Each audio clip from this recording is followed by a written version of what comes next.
Another league from Minnesota, the Minnesota Wiffleball Association, the NWLA.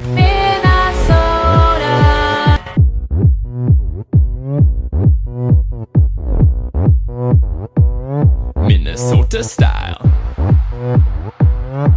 Minnesota style. Imagine a place so far up north it's almost polar, but people don't wear coats unless it's 10 degrees or colder. Got the Vikings, Wild Wolves, and Lynx and Twins, but no... I am a certified G and a bona fide star, and you can't teach that. Bada boom! Realest guys in the room! How you doing?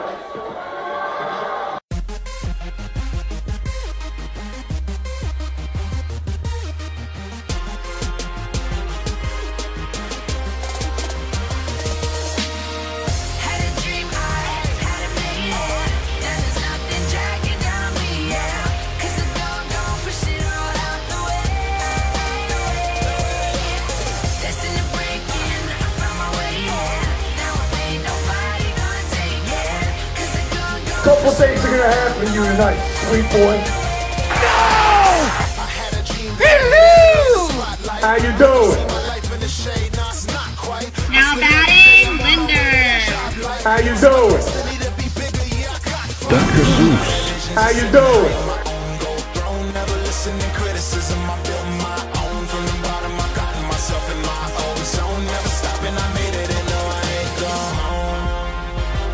Yes! No! Yes! No! Yes! No! Yes! Yes! Welcome to another edition for the NWLA BEAHcast. I'm your host, Trent Steffes, and this is the only official NWLA podcast. And we are coming at you, and it's the BEAHcast. We got a hell of a show planned for you today. We're going to start off, and I'm going to give you some NWLA news, some national NWLA news, and then we're going to get to an interview with one of the best pitchers in the entire nation. The pitcher who started for HRL in the controversial HRL WSEM game of the 2014 NWLA Tournament, Dr. Seuss. So we have a great show planned for you. It's going to be me, it's going to be Austin, it's going to be Seuss, and we're going to be talking about everything from Winter Wiffs to the new HRL to that controversial game that everybody's just waiting to hear about to some wrestling coverage later on in the show, because we are coming at you, and it is the first edition of WWE Fastlane. Alright, so let's dive into the news, because we don't want to hear about news all night. We want to get to the talking for Seuss. The first thing up on the news docket is that the Big B's, managed by Zach Bussman, have signed Andy Hartung. Andy Hartung may seem like a familiar name to you if you've paid attention to MNWA. He was on the 2012 team that won the MNWA championship, the Buffalo Giants. Hasn't been seen much lately, but is a very good depth signing for Zach. He needed to make another signing, and he signed him in. It's another one of those guys who is going to really benefit from having Zach as his manager. A couple months ago, on December 26th, we had I believe now it's the 4th annual Winter Wiffs event.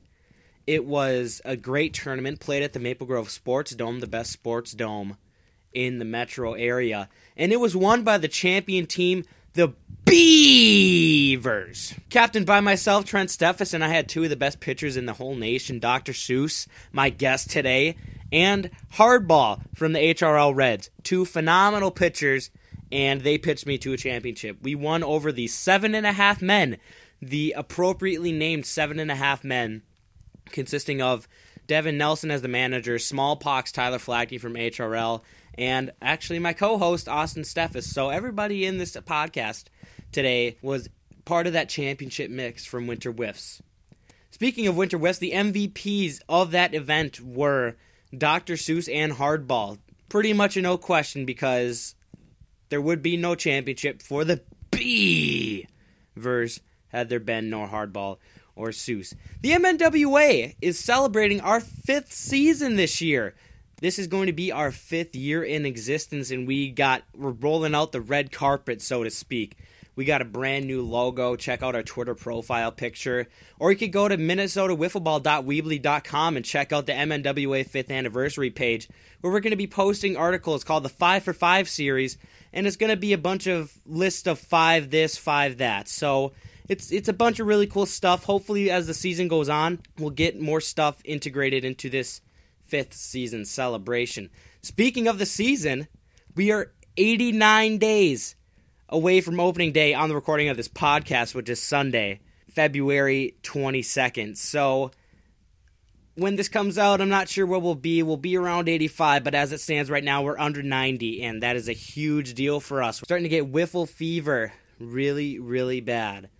Now, in some more bittersweet news for the MNWA, our own Kevin Knutson, who was the starting left fielder and manager for the Widemouth Frogs, has decided to accept an internship in the country of Bosnia this summer. And I know what you're thinking. Where the hell is Bosnia? Well, if you pull out a map and look, it's somewhere east of Italy. Not sure if it's part of Asia. Not sure if it's part of Europe. Do I really care? No, because it's taking one of my managers away and one of my best friends away for the whole summer. So that left us in a precarious situation.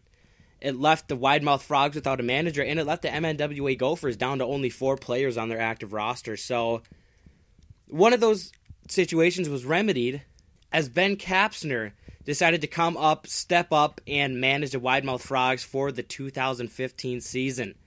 And he made his presence known almost immediately, signing a man by the name of TJ Engels. And I know what you're thinking. Who's TJ Engels? Well, I have that same thought, and I still have that same thought because we don't know. He's a totally green rookie, and we have no idea what to expect from him. Hopefully he'll show up to some MNWA events, and we can kind of analyze where he stands. All right, now to some national news. The NWLA Tournament registration for 2015 is now open. You can go to NWLAtournament.com and click around there and find the application. If you're on the fence of deciding whether or not to apply for this tournament, please apply for it. I maintain that it was one of the best times of my entire life. 20 years on this planet, and it was probably the best weekend of those 20 years. It's such a great event. You get to meet all these wiffleball people that you always hear about. Carl Coffey, Truck from HRL, Chris Galloway, Sam Skibby. You get to meet them all, and you get to become friends with them all. Speaking of the NWLA tournament, Carl Coffey from the Wiffle and Southeast Michigan League decided to come out and rank all of the NWLA teams of all time. So every year, every team gets ranked. So the 2014 WSEM team would get ranked differently from the 2013 WSEM team. That's just kind of the basis for this. In respect to the 2 leagues represented on this edition of the podcast, yours truly, the MNWA Gophers, finished at a staggering number 32 out of 35. Now that might not seem impressive to you, but to me it was pretty impressive because I thought we'd fall somewhere between 33 and 34. Carl was very nice to us to give us the edge over the 2013 HWL Maroon Squad. I'm not totally sure what they were called, but it was HWL. My guest today, Dr. Seuss, was on the 2014 edition of HRL Touched by an Uncle, and they were ranked number 9 overall, which is a very good ranking. That is a very good team, but there's been a lot of very good teams at the NWLA tournament. So, as we're going to discuss later today, HRL really hopes to get that ranking up for next year and see the 2015 HRL Touched by an Uncle probably number 1. Finally, in the national news, the NWLA Hall of Fame is for the first time ever considering fan voting into their nomination process. You can go to nationalwiffleballrankings.com and click around there, and you can find the page that will take you to the fan voting site, and you can vote for players such as Mike Boyles from McQuan, Alex Shore, the national championship dad's manager from Southeast Michigan, or someone like Edgar from your own HRL. So click around there, get some votes in, because I know this is kind of a trial run for them, and the more fan participation, the better. So get out there, vote. I know Mike Boyles, as of now, is just totally destroying his competition. I believe he outnumbers his next closest competitor like 10-1. So hopefully we'll see Mike in the Hall of Fame. All right, so enough of me talking. We're going to get to this Dr. Seuss interview. We interviewed this at his home in St. Paul, getting ready to watch WWE Fastlane. So here we go. Hopefully you enjoy this interview. All right, welcome back. We are going to get started here with my guest today, Dr. Seuss, and I got a few stats here, about 20 stats I think are worth reading. Get ready for this. Have you seen them? No, I haven't. All right, Dr. Seuss here. In HRL, he has a 1.11 ERA over his career. He has just about 1,300 strikeouts Oh my god. in his career. He's a 3-time Cy Wiffler, a 7-time All-Star. Last season, he had a .59 ERA, had 107 strikeouts, 1.8 ERA at the NWLA Tournament. He had batting average against him all time is .114, and last year's .074. 3 HRL Cups. I mean, he's on a Hall of Fame team, and that team won the 2007 National Large League mock tournament for the NWLA. And he's a multiple-time Wiffy Award winner, the 2010 Strikeout King, and the 2007 Pitcher of the Year. Welcome, Dr. Seuss. Thank you very much. All right, so we're going to get started here. We're going to talk a little bit about HRL. And so, obviously, you guys are going through a transition time right now because your famous commissioner, Truck, stepped down. Yeah. And Hader stepped up. So can you kind of talk about kind of like the off-season front office changes? Yeah, so Hader is now our commissioner, and WebGem, Wade Cooper, he is our chief operating officer, which is basically the vice commish. Oh, gotcha. So he's handling a lot of organizational things. He set up our whole schedule already. Oh, great. We're just waiting for the teams to... We have one more team that we're signing up for Egan. And then we have to do our winter meeting, which will be in the spring on, I believe, March 28th. And that's when we'll do our random draw for the divisions, and we'll be able to set the schedule and send it out. But April 27th is opening night. April 27th. April 27th is opening night. Couldn't come sooner. No, it could not. Very excited. Oh, yeah, it's going to be great. Yeah, so to a lot of people who really know Hader as Hader the character, Yeah. do you think Hader will do a good job as commissioner? I do. I think he brings, obviously, a lot of charisma to the position. Charismatic. Which, I mean, Truck is as charismatic as it gets, and Yeah. it's an important thing to have. He loves Wiffleball. He eats, breathes, and sleeps, Well, that's what you repeats want in a Wiffleball. Yeah, Definitely. absolutely. But I think he also knows that, he has people such as WebGem, and then me in the Egan president role, Yep, and Egan then president. and then Kmart in the Hopkins president role. Like, he knows kind of where to delegate. So Yeah. like for the organizational stuff, like WebGem is phenomenal with that, and It seems like he's got a good support staff. he does. That's He good. does. Yeah, but no, I think he'll do a good job. All right, so I'm still on the HRL message boards, and just a couple months ago, it got pretty intense because, and I want to get your thoughts on this because you've had seemingly the same roster for years.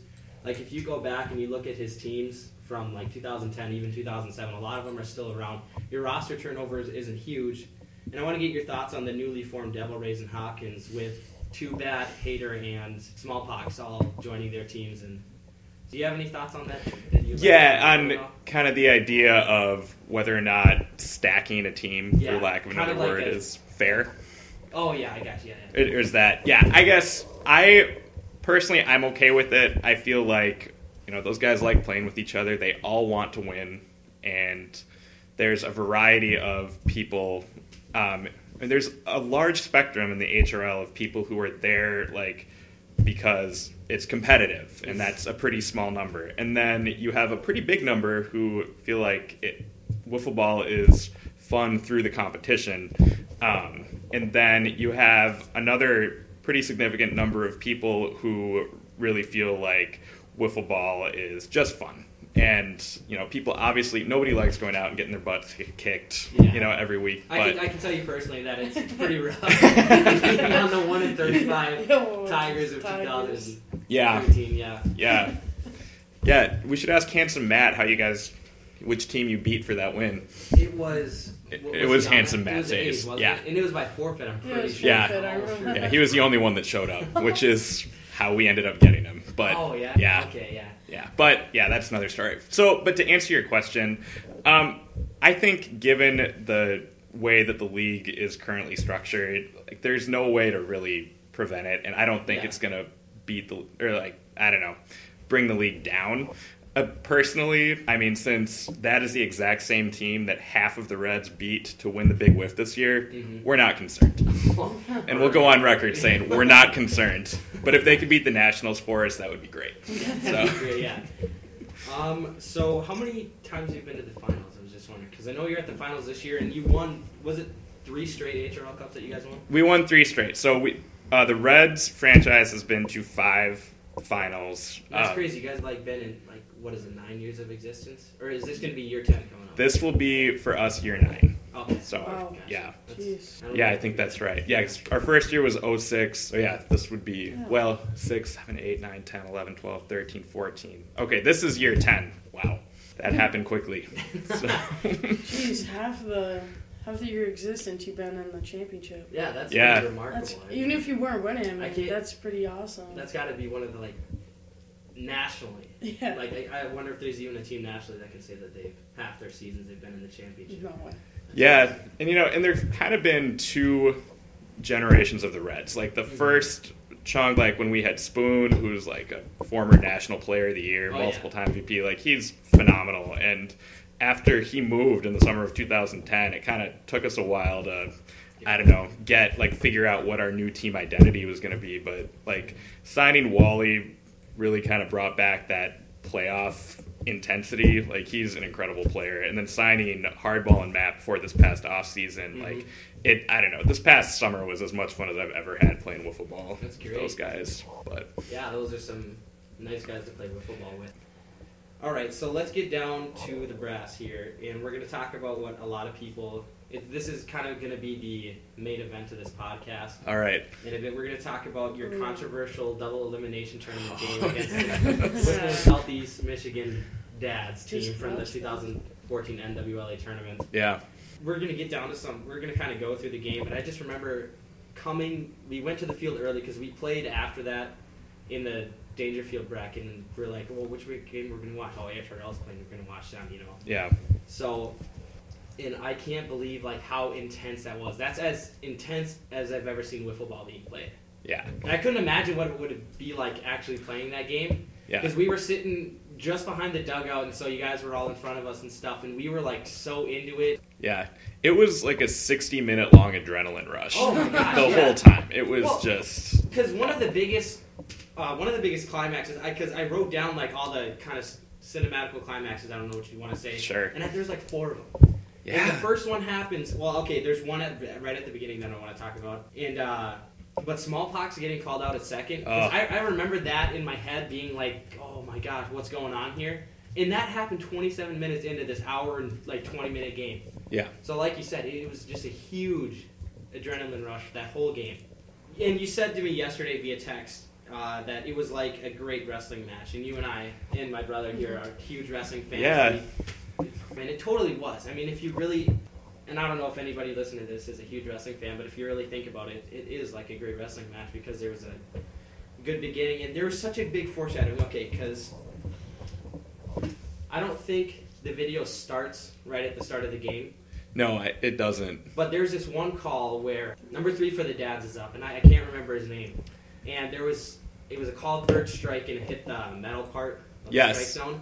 And I remember that. That was really kind of the start of it. I don't know if you remember, but did it hit the metal thing or did it hit the zone? No, it hit the zone right at the bottom, right where the board covers the middle part. Oh, it was dead center, but right at the bottom. Okay. So it was one of those I don't know, in the HRL, it's pretty clear, but just with the way that board setup is, it's a little tricky.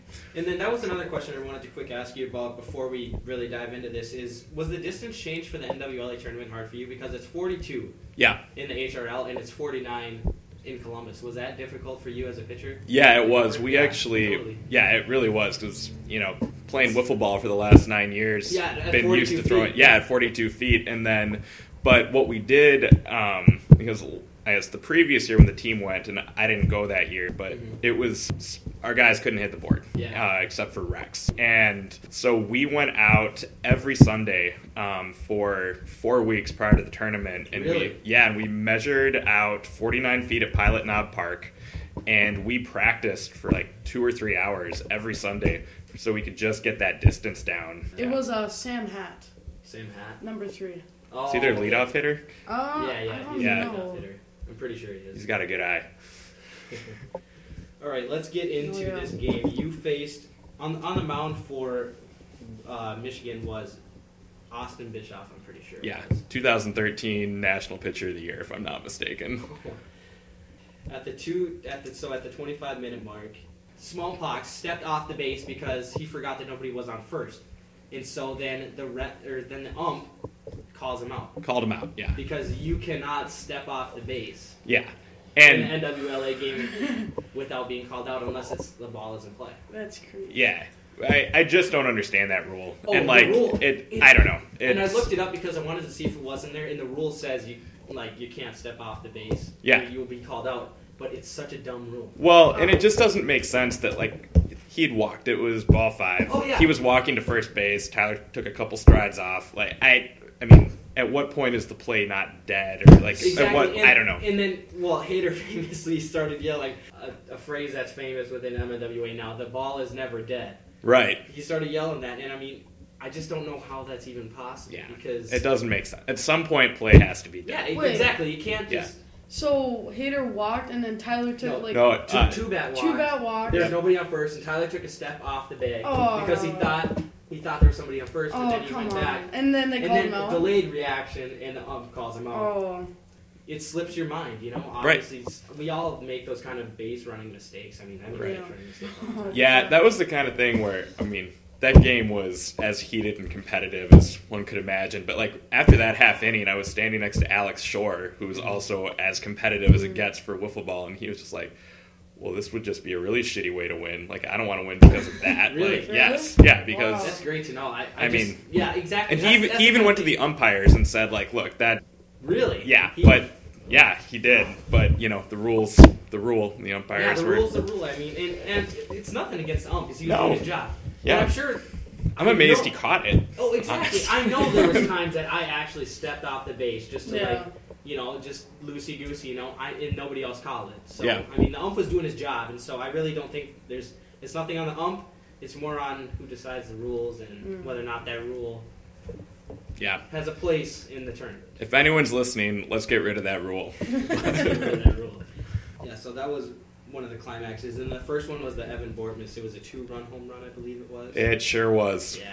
Yeah. But after, you didn't seem frazzled at all because you threw the home run, and you threw the ball that got hit as a home run, and Yeah, well, and the pitch that Evan hit out actually was, it was my riser. Oh, really? But he was all over, I mean, the whole game, he was all over me. He's a fantastic hitter. But in his first at bat, he had like a 11 pitch walk or something like that, where he just that's kept right. fouling Yeah, I pitches. remember that. Yeah, I saw that. Yeah. Yeah, and the only pitch I think that I remember throwing that seemed to fool him at all was my riser, which like I'd thrown one that had clunked the bottom of the board, if I'm remembering right.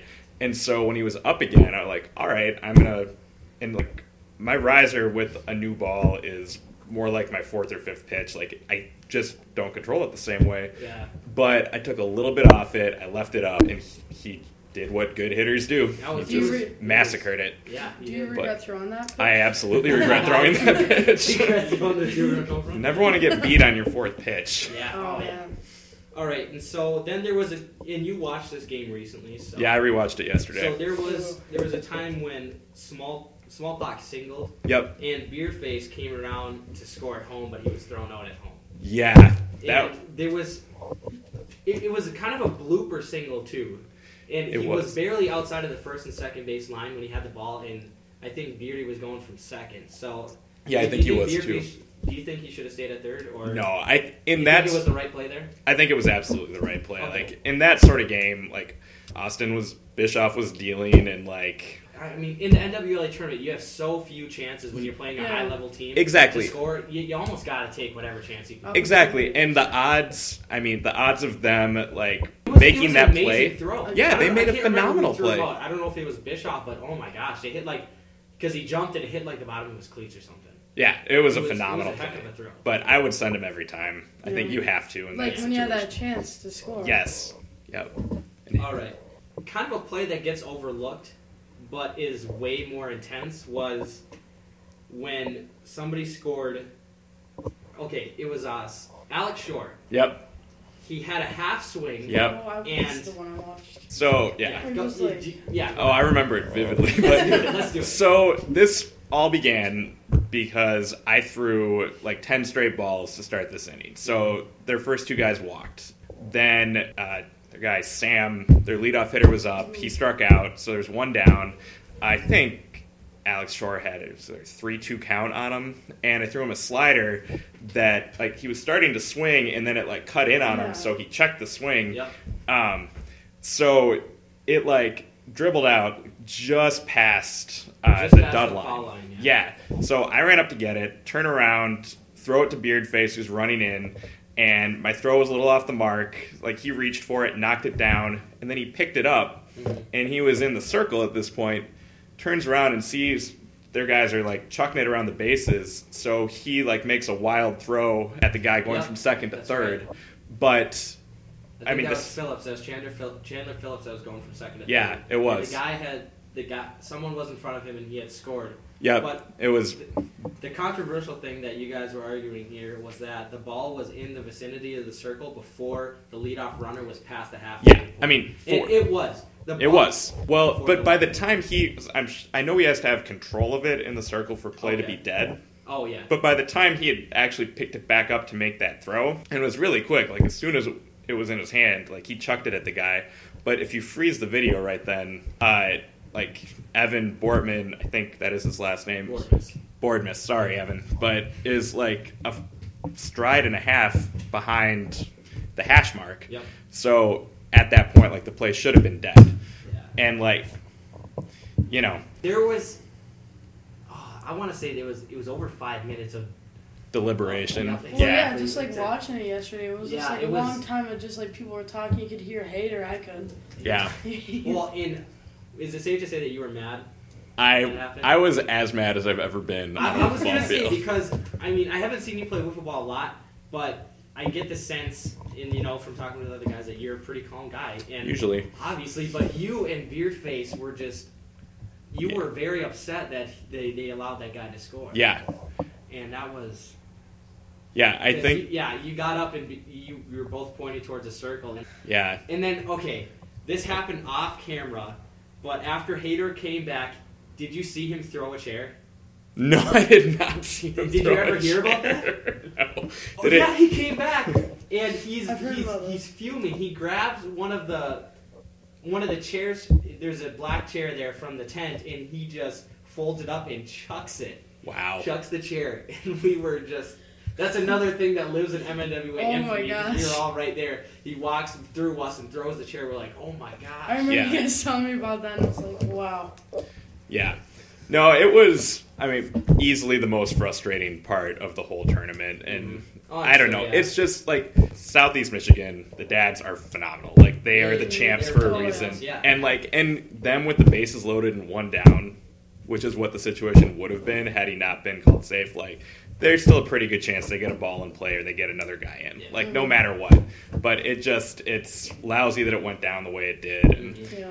but it is what it is, and I shouldn't have walked those two guys either. The whole thing would have been moot if I hadn't done that. So, And then I want to talk about the 2-bat home run. uh, Now, was that before they had scored? Was that before that whole process, or was it after? it was before. Chubat hit that home run to tie the game in the bottom of the That's right. fifth, Yep. and then that play happened in the top of the sixth.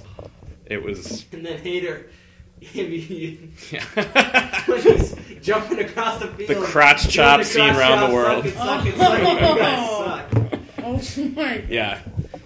Yeah, you watch that game and, Southeast Michigan's making a lot of noise. And then Hader does that. It's like, you don't know who's supposed to be the heel and who's supposed to be the face. So. Exactly. Nice. And then one other thing I wanted to just quick touch on was a Chandler Phillips at bat when he had got the count to 4 balls, and instead of taking a normal stance, he elects to turn his back towards you, Yeah. daring you to throw a strike, and you throw a ball and walk him. But Yeah. how did you feel about that? I mean, I know people like to use that tactic, and but I don't know. I find it somewhat disrespectful to the game because you'd never see that in baseball. But also, I mean, if he does that, I have a free strike. So why not just lob one in and hit the board? And I didn't do that. So it worked. So he has no reason not to do it again. All right, so with that, at the end of that comes our first Twitter question from Carl Coffey. All using right. the hashtag BEAHBuzz. He asks for you specifically, do you hate us? We are nice. With a little heart. So after all that, after that saga of a game that your teams went through, do you hate them? Do you have any animosity towards the dads? No, I certainly don't hate them. They didn't break any rules. Like, they beat us. You know, they were all over me for the most part, especially Evan and Alex Shore hit me well too. Like, and we had something like, I think we had 12 base runners, scored 2 runs. Like, we had a lot of opportunities. And you guys did have a lot of base runners. Yeah, but I don't hate them. Like, they're phenomenal. And yeah, they're well, Carl pointed it out in his rankings of the all-time NWLA teams. They had like a sub-1 ERA as a team, and I mean that's going to win it every time. Yeah, I mean their pitching was ridiculous. They've got the past 2 national pitchers of the year between Farkas, who we didn't even face, and Farkas is great. Yeah, and he's ridiculous. But no, I feel and like I love most kinds of wiffle ball, but like high stakes competitive wiffle ball, it just brings it to another level. And being able to play a team that feels that exact same way. No, it was a phenomenal game. And if you look at YouTube for all the tournament games that were there, besides the championship game, that one by far and away has the second most views. It's over, I think it's like 150 or so. Something like that. But no, like I respect those guys a lot, and definitely respect them. I mean, they're a good team. Yeah, and I really hope we get to be the ones to dethrone them next year. So yes, we will get. Then I'll like them even more. Then you'll like them even more. Yes, we will get into kind of an NWLA tournament recap or review a little bit later on. Dr. Seuss will make his MNWA BEAHcast return on April 23rd, the Sunday before the HRL season starts. He'll give a preview and a rundown of the 2015 HRL season and discuss other wiffle-related topics. But now let's talk about the Winter Wiffs event, and this was an MNWA hosted event, and we had a flavor of HRL there. We had you, yourself, we had a lot of Reds there. We did. We had you and Hardball, Handsome Matt, and Smallpox from the now Devil Rays, and who was and then Old Yeller. That's now plays for the Yankees, formerly of the Super Buzz. Gotcha. Yes. Yeah, and so what did you think of that event? What was your overall experience of that? Oh, it was a blast. I mean, once the season ends in September or October, you pretty much assume that you're not picking up any plastic again until April or March if you're lucky. And it was a blast, like, actually getting to hang out with the MNWA guys. Yeah, it was really fun. It was great to intermingle, and I mean... Yeah, it was really fun. All right, and so then we have a question from Devin Nelson, who is the captain of the MNWA Dragons, also an MNWA Gopher. He has a question for you using the hashtag BEAHBuzz. Who is an MNWA player to you that would fit best in HRL? Ooh, that's a good question. I mean, I feel like both of you guys would be. I mean, you've been in it, and that was great, and hope you can be in it again someday. I really hope so. Well, and like Devin Nelson, he's a fantastic player, and I feel I don't know, clearly his enthusiasm for the game, I think, would be a fantastic fit. Like, he loves it, and I feel like I don't know, like I think it's Zach Busman.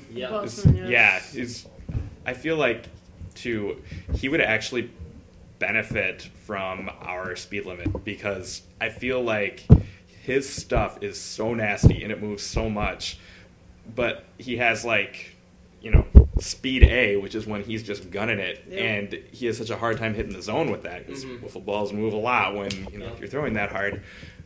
But then when he changes it up, he suddenly becomes much more hittable, and I feel like for him, if he can find a middle ground in between that top speed and then the changeup, he's going to be ridiculous. Yeah, so, he is. I mean, he already is extremely good. Oh, definitely. Yeah, I mean, he's a 3-time pitcher of the year. Yeah, not for nothing. Man. Not for nothing.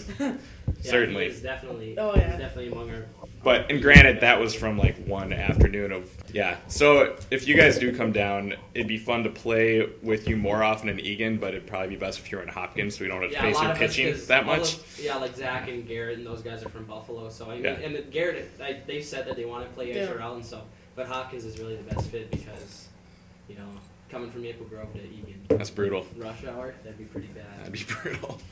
And then Devin actually has another question for you. He said, you kind of covered it, but any particular MNWA standouts that you noticed from Winter Wiffs? Oh, I mean, the aforementioned guys, like, yeah, Devin for sure. And he struck me out on some pitches that, like, I thought had no chance of hitting. Because he asked me before we played him for the championship what he was like, and I said, well, when he's on, he is on, and he was on for that game. Oh, yeah. Yeah. He had speed and movement, and he was hitting the zone. Like, I was surprised because I was thinking it was like he could just pitch 2 innings and then bring in smallpox, but then he stayed in, and I'm glad he did because, you know, he was on in that last game. Devin is... He's a remarkable player. Yeah, so we can move on to the NWLA Tournament recap thing. What we're going to do here is we have 9 questions that my brother Austin here, my co-host, is going to ask both Seuss and I. So he'll read the questions, and then Seuss and I will each give our response to them. So the first question is, what was your favorite team to play? You want to go first? Yeah, sure, I'll go first. I think our favorite team to play, far and away, was the Huntington Wiffleball League, the Brew Jays, and because we kind of had a history with them, like not pre-tournament, but we played them in a double elimination game, and they kind of seemed to be killing time a little bit, and we wanted to play as much as possible. So we were getting down there on the shot clock, you know, the clock of the game, and I told our player Kevin, I'm like, whatever he throws, swing at it, because if you strike out, we get a whole nother inning. And we were down like 8-1, so I mean, we weren't going to win, but you know, we want to play as much as possible. So we kind of had that, and then we went back and we ate at Steak and Shake, and then they came out with the they came out with the double elimination bracket, and we saw that we played them first, and we're like, okay, well, this is going to be intense. And then we ended up having such an intense game of wiffle ball. You know, that was just kind of they're definitely our rivals. That's awesome. My favorite team that we played was Tampa Bay. Yeah. That was that game that we had. That was our 6th game on Saturday. And we went into them like Harley was pitching. They're the defending champions. And like that was the game when we figured out what we have in smallpox on the hill. Like, is that, yeah. He struck out 17 guys in that game. Wow. And that's really impressive. Yeah. And it was like it had like that big fight feel to it. Like, you know, it felt like the whole day had been building to that game. And I think we really believed that if we won that game, we were going to win the tournament. Like, and we won the game, and it was just, I don't know. That's crazy. That was, yeah. All right, so the next question is, who is your favorite player you played? Oh, man. I would, okay. Gus Skibby from the Skibby Wiffleball League Cardinals. Gus, I mean, they totally took us under their wings because we went, after our first couple of games, we went and watched him play, had a total connection with Gus and Chris Metter from that team, who's a Minnesota sports fan. But getting to play against Gus, it was awesome because he's such a nice guy, and, you know, he just mowed through us. And I mean, it's just ridiculous. His stat line from that game is ridiculous because he only let in 1 run and he struck all of us out. Like, if you watch their defensive highlights from the tournament, there's like a whole 2-minute montage of him striking out Gophers. So, yeah. So, I mean, Gus was just so great. I mean, I love that. I love that whole team. That whole team was great. Mine would be Evan, and I'm going to butcher his last name again. Bortmas, sorry. Yeah. Evan Bortmas from Southeast Michigan, because you got to respect a guy who thoroughly kicks your ass. Like, he went 3 for 5 against me with a home run. Yeah. He thoroughly kicked my ass the entire game. But for a team that talks a fair amount of shit, he didn't say 2 words about it. That's great. He just acted like it was no big deal. And I feel like he's the kind of guy that's going to make me want to be better next year too. So nice. Yeah. So the next question is, who is your favorite person you met? This list, I could list 20 people. Favorite people I met. I mean, I finally got to meet Truck there, and so I mean, I got to meet him. Obviously, getting to meet Carl Coffey, Chris Galloway, Sam Skibby. I mean, gosh, the list just goes on and on. I mean, Chris Metter from the Skibby Wiffleball team. He is a huge Minnesota sports fan, so we had like an instant connection. Oh, that's awesome. You know, getting to meet all the HRL guys. I met. Did we meet at the tournament? I believe so. Okay. Oh, yeah. I'm pretty sure we did. Yeah. So I mean, just getting to meet like Handsome Matt and Hardball, you, Hater. Yeah. That's definitely a significant one. Yeah. But then a lot of it with the HRL stuff was getting to like kind of reaffirm some of the friendships I made at HRL. Like I got to talk with Vlade again, and Eddie Bauer is such a nice guy. And even, Beardface was great to talk to because I was so nervous for the home run derby because we had a team practice outside on the lawn at our hotel, and my swing was just total crap. And he talked to me because he was their home run derby participant from the last year, and he kind of talked my nerves down. And so it was really great getting to meet him. And then, like I said, this list could go on forever. Yeah. Oh, I have a long list too, but if I had, assuming our paths had crossed prior to it also, I would say mine was Sam Skibby because, what a guy. He's a great guy, and it's rare to meet a fellow teacher who also plays wiffle ball, and that was very cool. Definitely. And I don't know, I feel like, there's certain wrestlers like Dean Ambrose and Finn Balor who, they just get what wrestling is all about. Sam Skibby just gets what wiffle ball is all about. Exactly, He gets, the performance aspect, he gets, how to build it up and how to sell a game, Both how to of those sell guys can do that. Yeah, and he's just a great guy. So Sam Skibby was... So I think I know what Trent's going to say for this one, but what team would you have liked to played? Played? Probably HRL, because, the in-state kind of thing is something I can't wait to actually play. Yes. And I think we're going to be a little bit more competitive next year, so next year it'd be better because we would have gotten our asses kicked had we crossed paths with you this year. But I'd also love to play Freaky Franchise. Yeah, I was going to say Freaky Franchise. And McQuan, Wisconsin, that'd be cool. Yeah. If you play Freaky Franchise, hit the board. Hit the board. Yeah. Hit the board. My answer is Minnesota Wiffs because we've got to get the interstate. Absolutely. Game. We got to get some kind of trophy that we bring. Yeah, that'd be great. Yeah, it's got to happen. Oh, it's going to be great when it finally does happen. Yes. Hopefully it happens this year. Yeah. Who is a pitcher you would most want to face as a hitter? I would probably have to say Ryan Bush from Freaky Franchise because I know he'd strike me out, but he's one of the most famous wiffle ball players. So especially in our league. Yeah. Randy Bush. Yeah, that term of endearment. Yeah, probably Ryan Bush is my answer. Yeah, mine's Hater because it's so much fun to piss him off. But yeah, totally. What are some of your favorite NWLA moments of 2014? Well, I got to this earlier, but hitting a game-time grand slam against Huntington was amazing because I was totally feeling the pressure, and we had a bunch of people watching our game. I think you guys were playing, because I remember watching you hit to hear your CM Punk walk-up song, and then I actually heard the home run happen, and they lost the video to that game. So we haven't been able to rewatch it. Oh, yeah, they lost that. That's a damn shame. Yeah, I know. And I was up there and I'm like, okay, this is the biggest wiffle moment of my life. What am I going to do here? And then I hit a home run and the adrenaline was pumping. And then watching the All-Star game was great too because, we got to meet Hater. He was out there. He hits a home run and starts giving high fives along the wall. So great. That is so great. Yeah, and then being in the home run derby also was awesome because I got to have one of my best friends in the world pitch to me. And there's a picture that someone took of he and I looking at each other walking out the field. It's one of my favorite pictures of all time. So getting to be in the home run derby and represent my league, it was pretty cool. That's really cool. Yeah, mine, the whole Tampa Bay game was awesome. Beating Tampa was a definite highlight. Oh, that's such a huge, because Tampa, they've been in the past 3, I think they've been in every championship game. Yeah, and they won it the previous year. Yeah. So that was a really big deal. That was a lot of fun. 2-bats home run in the Southeast Michigan game. Crazy, so good. Exhilarating. Really, the whole first day was just one of the best wiffle ball days of my life. It was so much fun.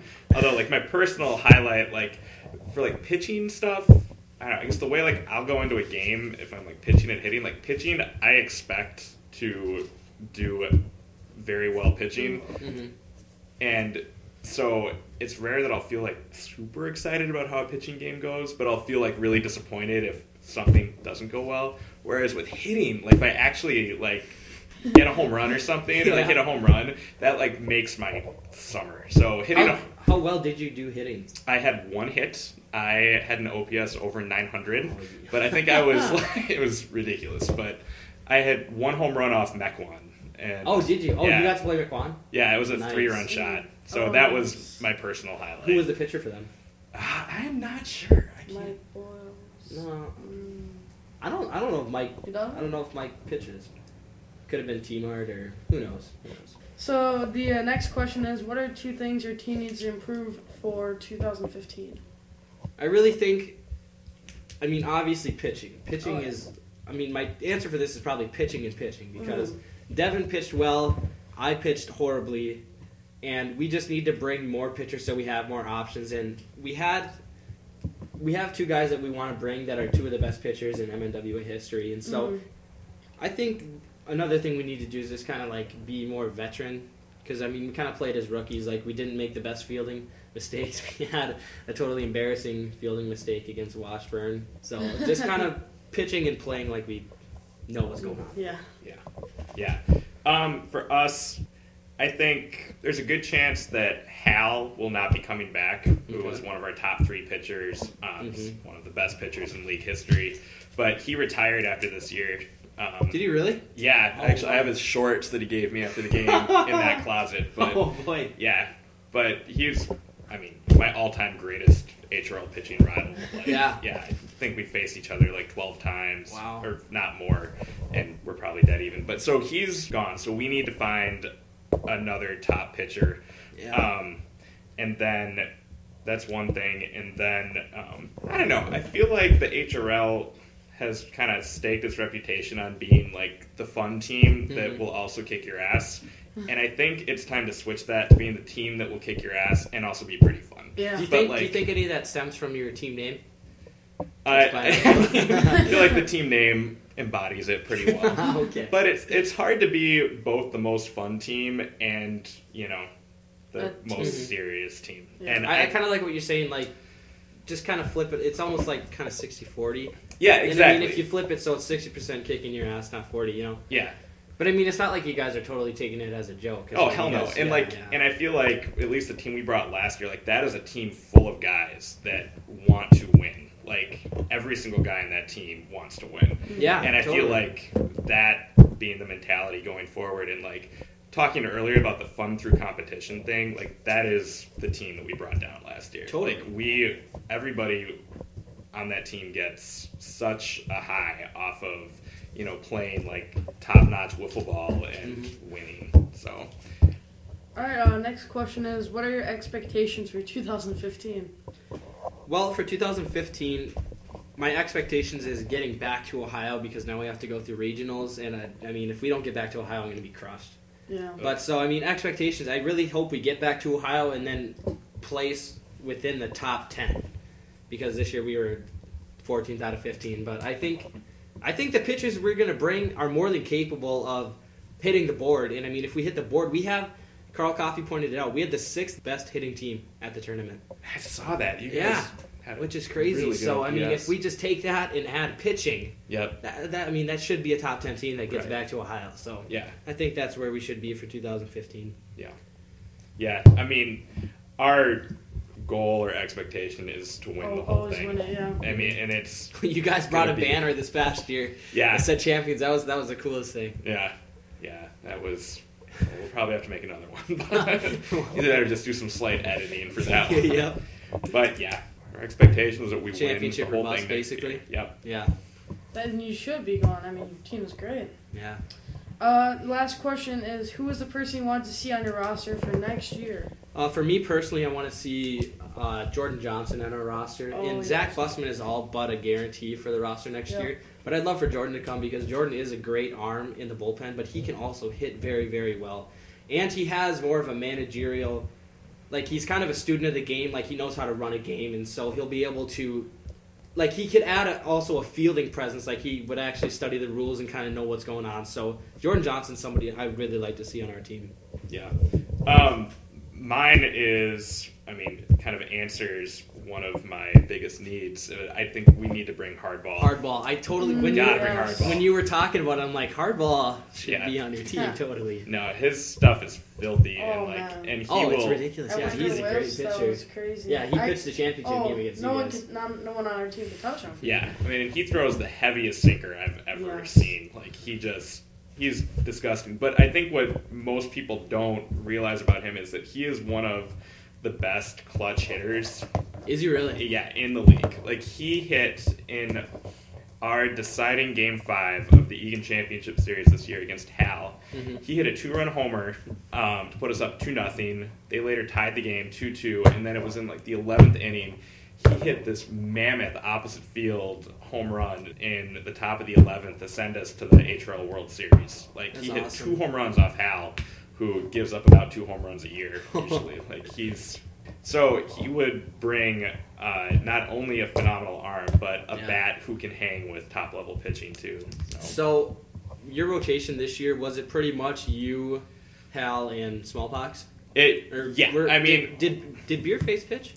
Beardface pitched a little bit, although just for whatever reason, like, you put him in an HRL game, and he's just about the last pitcher I'd want to face. It was like, his stuff is so ridiculous, and I think he's so well calibrated that, like, for whatever reason, just like moving the board back like the 7 feet, it's just tougher for him, which is a shame because I want the whole nation to see what an incredible pitcher he is, because he's one of the best our league's ever had. I'm pretty sure my team faced him at Wiffleball, and he's a great pitcher. Yeah, totally.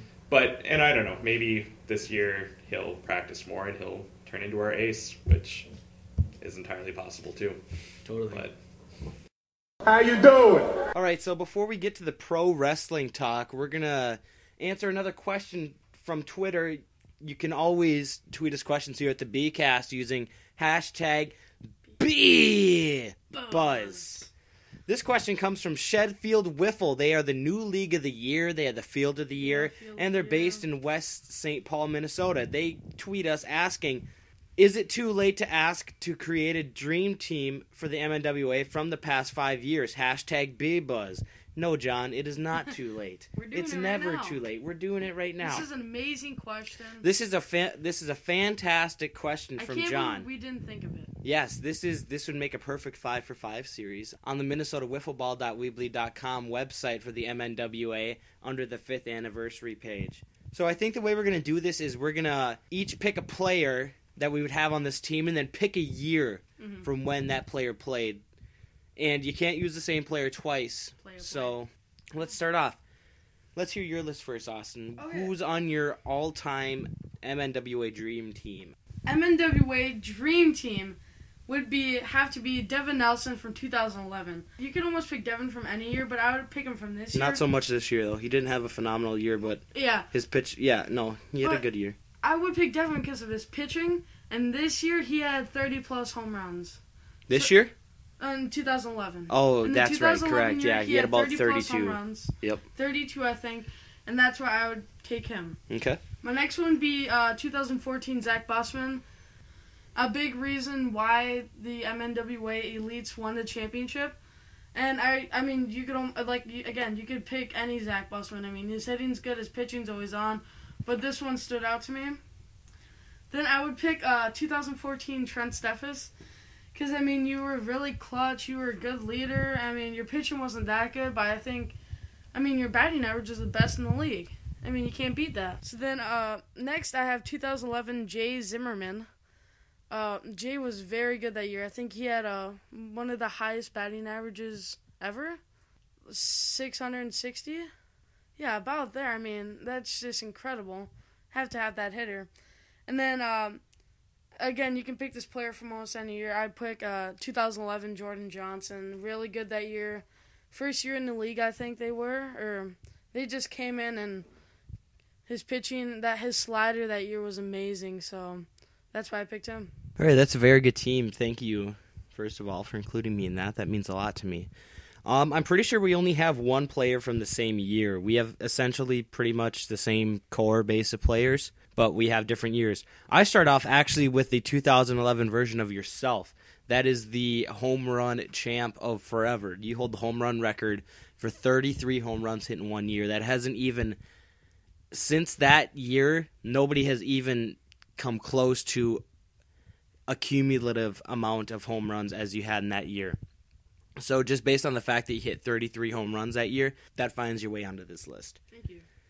I would take the 2011 Jordan Johnson because we had the same one. And if you watch some of their Wiffleball videos, their SportsCenter Wiffleball edition videos from that year, Jordan Johnson has one of the nastiest screwballs ever. I think he had no-hitters or something. He had at least one no-hitter, so Yeah, one no-hitter. definitely Jordan Johnson. I would take the 2012 incarnation of Zach Bussman because that was the year that he really came onto the scene. I know he won Pitcher of the Year, and he was such a clutch pitcher, and almost nobody could hit him. So, like you said, you could take Zach Bussman from any year and keep him on this team, but 2012 makes it onto my list.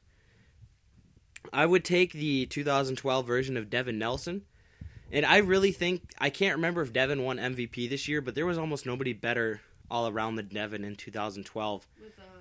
With the A's? With the A's. And then he found his way onto my roster for the final tournament, and he was just so essential that we made it to the finals. Yeah, that year he was so good at pitching. He was so good at hitting. He could do everything. So Devin, and like you said, almost every year except for this year, but 2012 I think was his very best year. Oh, yeah.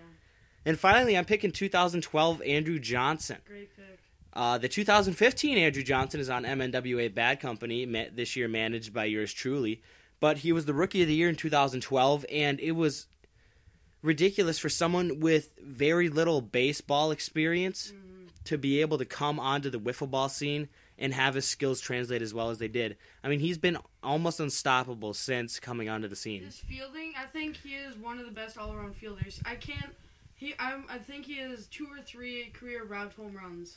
Yeah, and even if you take away his fielding, he's still one of the best players of all time because he can hit. He can hit. I mean, straight up, he can. There's nothing super scientific about his game, but he can just do it. He can hit it. In 2012, Andrew Johnson was just ridiculous. In that, like I said, I had him in 2014, and I mean, he was one of the main reasons we won his hitting. Yep. All right, thank you, John Cronin at Shedfield Wiffle for that question using the hashtag BBuzz. At any time, in any place, feel free to use that hashtag to ask us a question that we might answer on the podcast. Thank you, John. How you doing? Awesome. All right, so we're going to kind of switch gears here. Now we're going to go from a more wiffle ball-based discussion to pro wrestling-based. We are sitting here and we're recording this on the 22nd of February, and the pre-show for the newest WWE pay-per-view, Fastlane, is about to start. Yes. And so we are kind of in a pro wrestling kind of mood here. Yes. So We are. For the 5 listeners that we still have now. For everyone who's surviving this, like, over an hour podcast. yeah, we're at. Well, I'm sure the wiffle ball fans are liking it, but Yeah, like, what the hell is wrestling? So we're gonna get to this now. A couple weeks ago, the WWE developmental brand NXT had their pay-per-view NXT TakeOver Rival, and I mean, just amazing. Yeah. Lives up to every sort of expectation because they had a great pay-per-view. What was it? Our Evolution. Our Evolution. in That was December. amazing, and I was like, I don't know if they're gonna live up to it this close because it was only like 2 months away, but it was freaking unbelievable. So we're just gonna kind of go over and rehash some of these matches. The first match was Hideo Itami versus Tyler Breeze. Yeah. These guys, crazy chemistry. Yeah. It's amazing how. I mean, I want to see this on a main He roster came out match. with the selfie stick. Oh That my was god, incredible. I was like, Yeah, the selfie stick. the selfie stick was amazing. I was, Oh my Yeah. god. And is that when they also had the girl like throwing herself at him? Yeah. Yeah. That was crazy. I had Tyler Breeze in that match. I had Tyler Breeze. Tyler Yeah. Breeze was.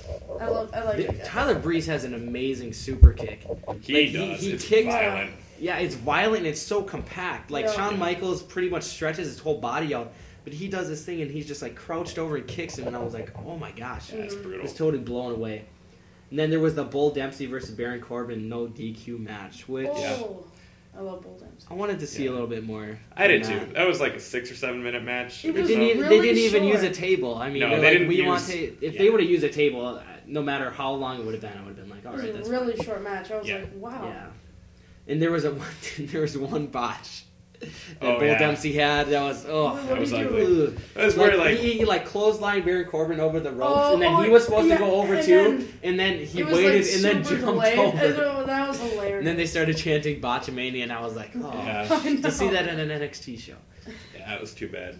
Yeah, I feel like Bull Dempsey is being used for the sole purpose of trying to make Baron Corbin look Yeah, I strong, know. and it just bothers me It's when they. killing credibility for It him. is. Yeah, I mean he's not getting much of a chance, but yeah, And then the tag team match between Blake and Murphy and the Lucha Dragons. yeah, The thing that irks me the most out of everything is that the Lucha Dragons can't get the lucha, Yeah, they lucha can't. They thing suck down. at their own chant. Sin Yeah. Cara can't do it. And I mean, it's just ridiculous. Sin Cara has just been a disaster. I know, and I mean, Hunico, he's not that bad of a wrestler, No, but he's put the not. Sin Cara mask on him and I he's know. botching. Yeah, And I mean, that match had a couple of botches It too. did. So Yeah. and they were back to back. So I was like, what Yeah, are we? yeah. After this match, I was like, I was like, why this are there isn't so as many good. botches? And I mean, then you got 3 straight matches that were ridiculous. The number 1 contenders match, Finn Balor coming out with his Oh, face man. paint. crazy. Yeah. Unbelievable. yeah, and Adrian Neville, I feel What a great The wrestler. backwards He's- red arrow. yeah, oh that was my insane. God.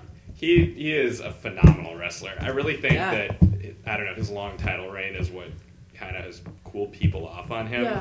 But I mean, if you look at what he's actually doing, it's incredible. Like, there's nobody else Yeah, on the I mean, roster. Look, I mean, he's can a do small that. dude, but holy God, is he strong? Yeah, like and he's, that he's match. built like hell. I know he He's looks. dead. The first time I ever saw him was on. I mean, I feel ashamed of saying this was when they had the championship or not. No, they were doing a promo for Fatal 4-Way on Raw, and they had the tag team match between the faces and the heels. Oh, that's right. I was like, oh my God, this guy looks like Triple H except 5'8". Yeah, You know? that's Did true. you see his 450 from like? The mid-second rope? Yeah. Yeah. Oh my God! I was like, Yeah. holy crap! No, it was almost like Seth Rollins' Red Arrow. Exactly. Or not Red Arrow, but Seth Rollins. What does he call that move?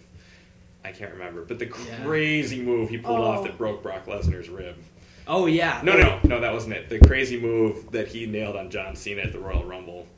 It'll come back. Oh to yeah. Yeah. Yeah. Oh my God. Yeah. Yeah, Phoenix Splash. We Phoenix were Splash. we were watching that. Me, you, Hardball were here Yeah. at your apartment last time. We were watching that, and that happened. I was like, "What the hell Yeah. was that?" Yeah, that was I- like a front flip and then a whisper in the wind or something. I Yeah. was I like, still gotta see that match. "Yeah, he hasn't seen the match yet." Oh, you gotta see that match. I have to. That's I the gotta match of the rewatch year it. already. Yeah, for sure. Yeah. Yeah, but I mean, and then Adrian Neville this past week on NXT when he deadlifted Kevin German Owens into a suplex German Kevin. suplex. That was incredible. Like when I he was like, like "Holy shit!" when he was Yeah. setting Did it that up just for it, I happen? was like, oh my God, what is he doing? And he deadlifted him, and I was like, Yeah. Because oh I my mean, if God. it's a little guy like that, but damn, he's He is- so big, muscular, you know? Oh Yeah, my he God. is. Crazy. No, and then you have Finn Balor, who, like, I think if there is anybody on the NXT roster right now who's going to be headline at WrestleMania, at least in like the We were big just 4 talking about matches, this on the way here. it's going to be him. We Finn said Balor's ridiculous. I mean, he just there hasn't been somebody in a long time who has that kind of thing where he's marketable and amazing in the ring. Like I don't Yes. even know if they've ever had that before, because he's got this kind of. I mean, he's got this aura about him. Like even when he's not in his trademark face paint, I know. Right. like you're still like his entrance is still amazing, and he's It kind is. of. He's kind of eerie and stuff, Yeah. and then he's one of the best in-ring performers in the Oh. entire world. Yeah, he is. So I don't know if they've ever had somebody like that. I mean, CM Punk, he was great in the ring, Yeah. but I mean, not as marketable as he is, Right. as Finn Balor is in my eyes. Just to Yeah. like kids and stuff like that. Yeah, and maybe Shawn Michaels back in his Could- heyday wasn't that's right. like marketable to kids per se with his gimmick, but Yeah, he was I- also That's a, probably the you know greatest what? of all Yeah, time. I didn't even think of Shawn Michaels, but yeah. And then we had the Fatal 4-Way Women's match, which Oh. to me was the Great. best match on the show. That was so good, and I- Sasha Banks Sasha Banks finally winning.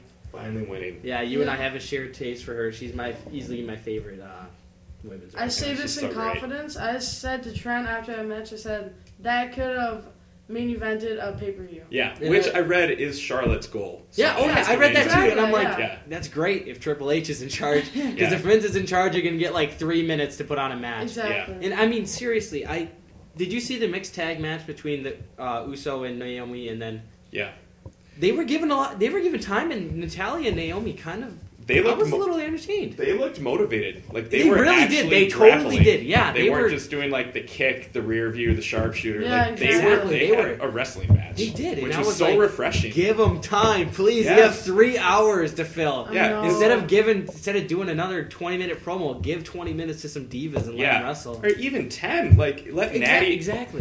Like Natalia is an incredibly gifted Yes. wrestler. Yeah. She's actually allowed to wrestle. Mm-hmm. Yeah, but yeah, that match just totally blew me away. And I mean, every single one of those girls shined. Bailey to belly off like the second row. I was like, damn. Which also phenomenal name for a finish. Yes. So Yeah. good. And then Becky Lynch really impressed me too because I hadn't seen much of her in the ring, Yeah. but she was really She stepped good. up. Then obviously Charlotte and Sasha were just on par as always. And then the championship match. How did you feel about that finish? You know, I thought it told a really good story, Mm-hmm. and from that perspective, like I thought it was very well done. Like Kevin Owens looks like an absolute beast. Yeah. Sami Yeah. Zayn still looks tough as hell for not Keeping keeping his getting shoulders pinned down. or tapping out. But I don't know. After NXT R Evolution was such like I don't know. The main event was just incredible. Ridiculous, yeah. Like it, and then that match, like itself, like there were some really exciting points, but I don't know. I'm not a huge fan of the referee like calling off a match in pro Yeah, I wrestling, don't like and I know that. like maybe I hear that's it going to happens in be the indies a lot. yeah, and I don't know. I could get Yeah. used to it, but maybe that's going to be a reality era type Yeah. thing Maybe that we have more since I the know we MMA. haven't we've never seen that. Yeah, and that happens in UFC all the time. So Mm-hmm. if we're wanting to be, more reality based, that'll probably start happening more. And it is a way to like keep the champion or the guy that loses looking strong. Although when that happened to Dean Ambrose against Rusev, wow, cat's going crazy. When that happened to Well- Dean Ambrose against Rusev, it made Ambrose look weak. Yeah. So it kind of depends on how you do it. So Yeah, it was like that. you said, it depends on how you do it. Yeah, I was a little bit let down by it, but I was too. We were I- watching that. I'm like, yeah. oh, I don't really like that. But Yeah. then reflecting on, it, I'm like, you know what? It's the way to go. My thought it was, makes sense. I just didn't like it because I like Sami Zayn. Yeah. To me, it almost seemed like the Brock Lesnar John Cena match at WrestleMania. It looked like Which Kevin match? Owens. SummerSlam. Oh, SummerSlam. SummerSlam. It looked Yeah. like it was dominating the whole match, and then it was just kind of like Yeah, but Cena. the thing is that Zayn got a little bit of offense in there. Well, it that hit a SummerSlam little, match, but- John Cena didn't get it. Yeah. Yeah. It's like one attitude adjustment. And then I was like, and then it was uh-oh. like, Eat, sleep, suplex, repeat. so next one. So, yeah. Favorite WWE wrestler? Yeah, just to kind of, I don't know if anybody's listening, but to give them an idea of where we are. I mean, we're all pretty much smarks here. So, who's your favorite main main roster wrestler? It's still Daniel Bryan. Yeah. It is. Like, I don't know. Especially with CM Punk gone, like, he's gotten me more excited about wrestling than I've been since, like, I was in high school. Like, Yeah, which for me Daniel was a long Bryan time is- ago. Yeah, I would have to say, I mean, it's a toss-up.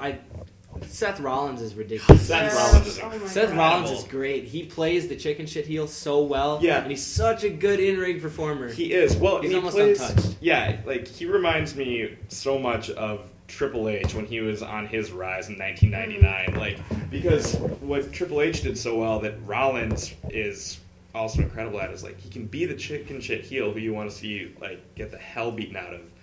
But he also can be a total badass and can kick your ass, like, Totally. when he needs to. Well, which yeah, is, like... yeah. I like that so much more than just the cowardly heel. Like, that does nothing. Oh yeah, for exactly. But- You nailed it on the head there. Overall gimmick is kind of that. Oh, I got security and authority. You can't touch me. Yeah. So cowardly heel, but he can back it up. But he can real back it up. well. Yeah. Yeah. It's So- like he doesn't necessarily need J&J security, and they obviously do almost nothing. Yeah. But They're pretty bad at the. but what makes it so good is that he wants them anyway, which makes him Yep. an Totally. even better heel. Yeah. Yeah. So I mean, obviously, I love Daniel Bryan, I love Dolph Ziggler, but I almost have to say Seth Rollins is my favorite. He is probably the most exciting, like, up and comer right now too, who has, like, quietly put himself in the main event. Definitely. And I think he's not going anywhere. Mine would obviously have to be John Cena. obviously because of John the shirt. Cena sucks. John Cena sucks. Well, Sorry. it's- Continue. Not only, I just don't like him because all that stuff, but I like him because everything that he does. I mean, He's a really good guy. He's a really good role Clearly. model. I mean, if you watch him on Total Divas, he seems like such a good guy. I mean, I respect the hell out of him because I do too, and he's actually a phenomenal worker. Like he totally. He does not deserve the hate that he gets. No. Yeah. As much fun as it is to boo him sometimes. I go into a gimmick and I'm like, oh, I hate John Cena so much, and I get him going. It's so funny. Yeah, he doesn't have to turn heel, but I just wish he would change up the character a little bit. Like what he's been doing with Rusev lately, I've actually liked. Yeah. Like he's been edgier, and he's been not just like kind of a white meat sort of. Exactly. I would love it if he won the match tonight and then change it back to the spinner. That'd be hilarious.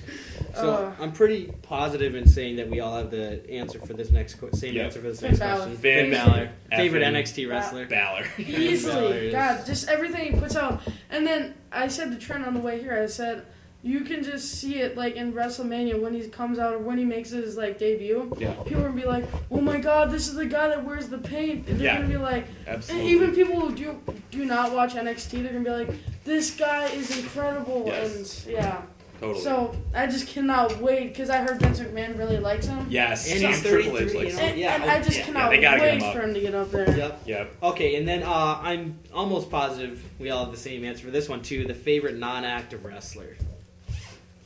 Awesome.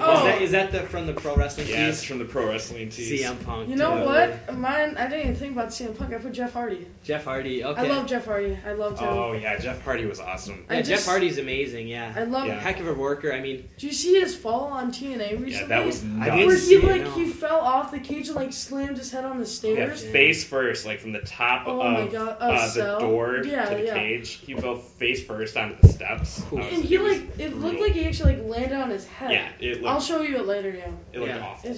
Yeah, but I miss that guy. I do too. Yeah, his feud with CM Punk in 2009 was unbelievable. It was incredible. When CM Punk came out dressed as him, that was okay. And back then, I hated CM Punk so much because I was such a big Jeff Hardy fan. Yeah. Back when I was a freshman in high school, when I was Austin's age, I loved Jeff Hardy, and CM Punk was just like, "Oh, Jeff, you're no good because you do this and that." And then he retired him, and then came out the next night on SmackDown with his makeup on. I was like, yeah, CM Punk, you asshole. And then here I am, 6 years later, and I'm like, oh, CM Punk, that was so genius. That was so great. It was.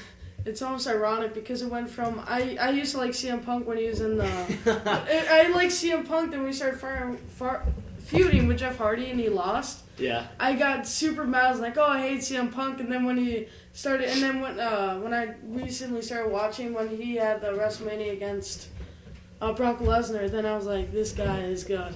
CM Punk? Yeah. I think you're thinking of SummerSlam, 2013. Oh yeah, SummerSlam. Yeah. All right, so in just in a minute, the pre-show is about to begin, so we're gonna wrap up this podcast, and we're just gonna quick run through the WWE Fastlane pay-per-view match card and make a couple predictions here. Tag Team Championship: Tyson Kidd and Cesaro versus the Usos.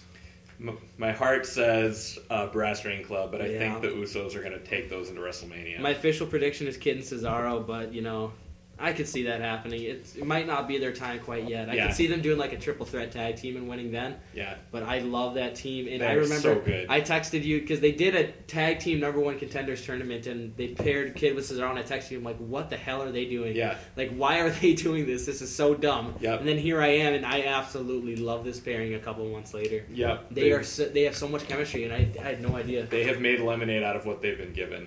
Totally. Yeah. And then we have the U.S. Championship match between Cena and Rusev. I think it's obvious who I'm taking this one. What do you think is going to happen here? I think that this might be the sort of thing where Rusev just beats the hell out of Cena prior to the match, and the match doesn't happen. Yeah, I mean, but I don't think we're going to see a clean finish out of this match because this is the wrestling. I mean, it could be DQ where he keeps the title but Cena wins. Exactly. Or we could see where Rusev kills and then but loses it, and then they have their match at WrestleMania because I mean seriously. I mean that's have the U.S. on John Cena. I mean. Yeah, that doesn't make sense. It doesn't make sense. Yeah. I'm going to go with my official prediction for John Cena because it's just not my first rodeo, and I'm picking him every time until. And then we got an Intercontinental Championship feud out of the blue between Dean Ambrose and Bad News Barrett. I have Bad News Barrett in this one because I just don't see putting the title on Dean Ambrose just yet. Yeah. I mean, that's nothing against Ambrose. Like, he's not ready for it. It's just, I don't know. There hasn't been that much of a build to it. Exactly. No, Yeah. I feel like, I don't know. I mean, one thing I appreciate about this pay-per-view is I feel like every match has had a pretty good storyline going into it, which, that's nice. But it's hard to imagine, at least when I think of a WrestleMania card and like how much time matches got last year and all that stuff, it's hard for me to see Dean Ambrose or Bad News Barrett being in a singles match, which sucks because like Ambrose has main evented 2 of the last 4 pay-per-views. Yeah. And he's amazing, but if they do like an Andre the Giant Battle Royal thing, You almost got to have Ambrose in there. you do, and I think he'd be the guy to win it. But I think too that I'm gonna go with Ambrose just because I did Ambrose too. it's been so long since he's won a match he has yet to win a match on pay-per-view since the Shield broke up. That's crazy. It's madness. I didn't even know that. It's madness. It doesn't make any sense. What's that? Next one. Next one is the Divas Championship match, Paige versus Nikki Bella. My hope for this match is that they get some time. Because I feel like Paige and Nikki could put on a pretty good match. Yeah, Nikki is underrated for her wrestling ability, and yeah. Paige is the best thing going in women's wrestling. Totally. In every respect. I had Paige in this one. Yeah, I think I have Nikki Bella just because I don't think we're gonna have her dropping. I could see it. I could see her dropping it at Mania. Yeah. That's basically, and then a match that people have been clamoring for years and years and years. They wanted Goldust versus Cody Rhodes, but they got Goldust versus Stardust. Yeah, Goldust versus Stardust. It's a really good way to get people to boo Cody Rhodes. Totally, I loved Cody Rhodes before. Like, he was facing Randy Orton. I was like, because I hate Randy Orton. I was like, yeah, go Cody. And then he went to Stardust. I was like, oh, boy. No, I hope that Cody comes back, but he continues to blow my mind. Yes. Like, whatever character he is given, he just It's amazing. It's I mean, dashing Cody Rhodes. Yeah, Cody dashing Rhodes Cody with Legacy or Yeah. in the Rhodes Collars. Rhodes The Roll. Rhodes Oh, my Roll. God. That's amazing. Yeah. Oh, yeah. And then, But I'm going to pick Stardust in about... Stardust, too. too, because I could see this, and there's rumor that this is going to be a match at WrestleMania as well. Yeah. And I could see it like him like beating and then Dusty's like super mad again. Yeah. Kind of a Matt Hardy, Jeff Hardy situation Yeah, for exactly. WrestleMania 25 where they do 2 pay-per-views of I'm it. interested Maybe. to see this. Brother versus brother is always good. Yep. And then the 6-man tag team match, the only match with Minnesota flavor in it. Dolph Ziggler, Eric Rowan from Minnesota, and Ryback versus Big Show, Kane, and Seth Rollins. Yeah. I predict that Seth Rollins gets the pin on Eric Rowan in this one. Ooh. That'd be great. I picked the faces just because, God, I hate Big Show and Kane. Yeah. I do too. I cannot sick- stand Big Show and Kane. I mean, they're good workers, but I'm so sick of them. Oh, no, they need to be done. Oh my God, I It's just cannot time. stand But yeah. Big Show's face heel all the time. Yeah. I'm excited to see Seth Rollins go against these 3 guys because I hope he gets time with all of them because Eric Rowan's one of the better big men in the whole Rollins does wrestling. well with big men. Yes, he Yes, he does. does. No better way to say it than that. Exactly. Yeah, and then the main event tonight, Daniel Bryan versus Roman Reigns. The winner faces Brock Lesnar for the title at WrestleMania 31. And this is a feud that has gotten great build-up, in my opinion. I agree. I'm really pumped for this match. I am too. Part of me is like, they gotta have Daniel Bryan win, but then another part of me like, they're gonna have Roman win it. Yeah. I feel very strongly that the whole point of this is to build up Reigns, which it Yeah. has done very well. Like, Yeah, it I- has. his credibility has already increased, but I also see, unfortunately, almost no way that Daniel Bryan wins clean. Yeah. Like, if anything, my official prediction is Roman Reigns wins. Yeah, same here. That's my official. And- that's my official prediction. Yeah. But obviously our hearts lie with Daniel Bryan. Yeah. I'm sitting here wearing a Yes Movement shirt. So Yeah, and- Daniel Bryan stocking cap. We got Yeah, it. and God willing, it won't be because Sheamus kicks him in the face. my Oh So, God. I'm God going willing. to freak out. I hate Sheamus so much. I cannot stand him. So that pretty much wraps up our second episode of the MNWA BEAHcast. I want to thank our guest, Dr. Seuss, for having us over here to record this podcast, eat some chili, and watch Fastlane. Right on. Thank you. Thanks for being on here. Anytime. Thank you for having me. Thank you, Great listeners, podcast. for listening. You can visit our website, www.minnesotawiffleball.weebly.com. You can visit Seuss's home league, hrltwincities.com. Follow us at Mini Wiffs. And I think that's going to be it. So Yeah. thanks for listening, and we'll come at you later on. Thank you. Thanks, guys. About Wiffleball. Summertime and it's prime time, playing ball all day through the nighttime. I don't know about you, but it's my time. We can go all night, alright, we'll go all nine. Hit the payoff pitch, yeah, we happy that we made it. We can take another sip, round the bases celebrating, or chill and take a dip while we constantly debating which players are the shit and which memories are greatest. What's that, Mom? I ain't going to school today. I'ma hit some wiffle balls and hit the pool today. Go out of sun and have some fun and just stay cool today, cause rain cloud and a flash flood can't even wash my mood away. Wiffle baby, let me know, cause it's the summertime, it's time to shine and come back home. And we can swing right back into it or can take it slow. Can we play some wiffle baby? Here we go.